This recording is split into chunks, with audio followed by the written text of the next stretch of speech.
interesting topic. Sam Vicnin, professional psychologist and researcher on the topic of narcissism, uh, speaks about a topic called the shared fantasy, the narcissistic shared fantasy.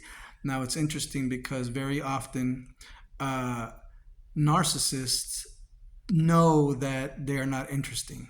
Narcissists know that they really have no purpose, meaningful purpose. They have no meaning in their lives.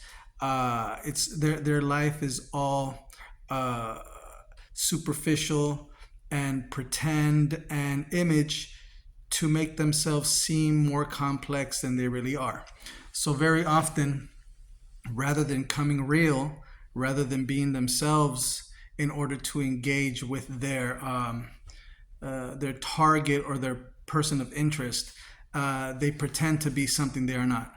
And it's analogically speaking or allegorically speaking, they wear a mask. So very often they will sell you a fantasy. They will pretend to be who they are not.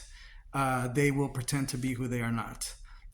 Whereas their target, the empath, is the empath whom they target comes as he or she is.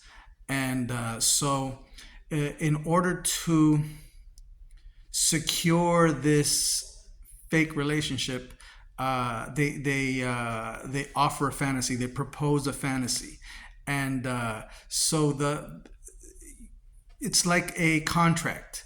They propose a fantasy and they pitch it to the person of interest, the target, the empath, and if the empath accepts it and goes for it, hook, line, and sinker, the narcissist will begin to unravel this fantasy, and it's basically it begins with love bombing. It begins with over amorous compliments, showering with gifts and greater laters, and greater laters meaning future faking, promises, but basically, that was explained by Sam Vicnin, but he said something very interesting that I see is not touched upon very much. Why do they do this? Often because they know that very often the empath, being who they are, being genuine people, they engage in real relationships. They engage in real life success.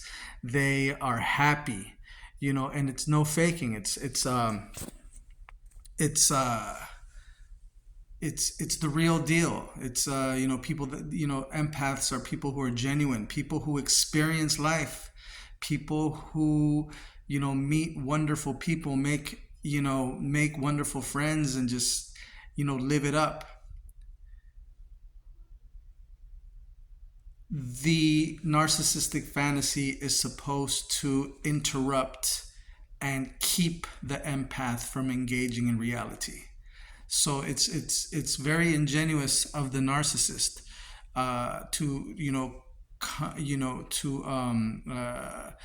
concoct this narcissistic fantasy, and it is basically to keep. For one, it's to secure the empath as their object of interest, as their relationship object of interest. But another thing is to keep the empath from engaging in reality.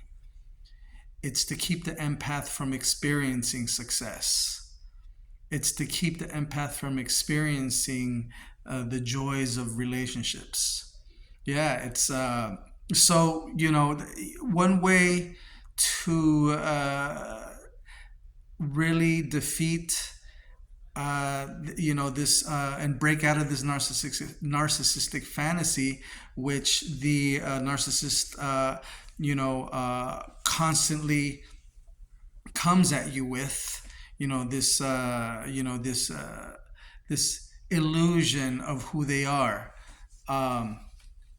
Well, the best thing to do is just reject it from the gate. But unfortunately, too many people are not aware of this. What is a narcissistic fantasy? As it's explained by, professional psychiatrists or psychologists who deal with narcissism and narcissists. Uh, the best thing to do is acquire knowledge. There are research materials. Acquire knowledge. What is the narcissistic fantasy? And when you find out, it empowers you to disengage. It empowers you to, uh, you know, leave that dead weight behind. Um, so I just wanted to touch on that. I'm very thankful, very grateful for a lot of the uh, excellent materials that are out there, um, to help us survive and overcome and break out of these sick, uh, relationships that we are trapped into. Um, yeah, so highly recommended. Sam Vicnin's channel is a bit, uh, it's kind of high level stuff. It's, you kind of have to have some background. I'm not saying I understand everything, but it can be a little bit difficult to understand. Narc Survivor is excellent. Another one would be, Sasha Sloan. Sasha Sloan's. I highly recommend Sasha Sloan. That's SACHASLONE, I believe. She has an excellent page on how to deal with, um, you know, people who are trying to trap you in narcissistic relationships.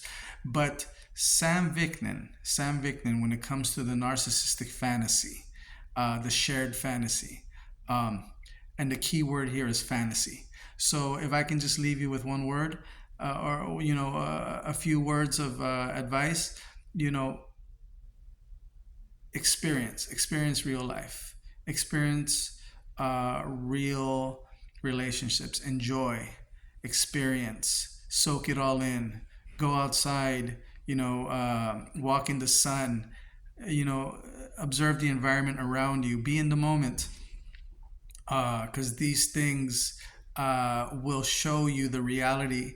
And once you behold reality, fantasies become fake, and it will help you drop them like a bad habit.